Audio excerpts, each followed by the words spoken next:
Hey guys, কেমন আছো তোমরা? আশা করছি কি তোমরা সকলে ভালোই আছো। সো আজকে কিন্তু আমি রেলওয়ে গ্রুপ ডি এক্সাম দিতে চলে যাব। আর আমি কিন্তু আজকে মানে রাত 7:30টার সময় চলে এসেছি এই স্টেশনে। কারণ 12টা 9:19 আমার ট্রেন আছে। আর আমি যেখানে থাকি, আমি মামা বাড়িতে থাকি, সেখানে কিন্তু নদী পার হয়ে আসতে হয়। আর ঘাট কিন্তু 7:30টার মধ্যে বন্ধ হয়ে যায়। এর জন্য কিন্তু আমাকে আগেই বার হয়ে যেতে হয়েছে। এবার ওখানে 3-4 ঘন্টা বসে থেকে তারপরে কিন্তু আমি ট্রেনে উঠে পড়ি।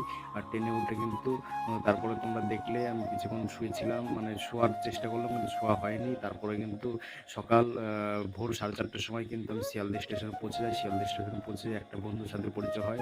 আর আমার রাস্তার বাইরে বার হলেই এত বন্ধু বান্ধব হয়ে যায় কেন আমি নিজেও জানি না।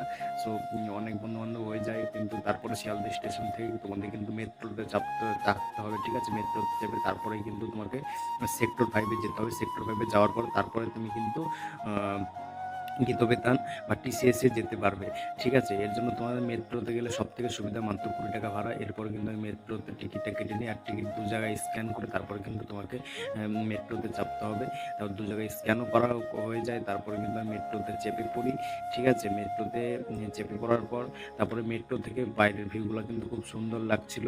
আর রাতের বেলা ট্রেনে আসলে কিন্তু ঘুম হয় না, কারণ ট্রেনে প্রচুর ভিড় থাকে, প্রচুর রুগীরা রাতের বেলা যায়।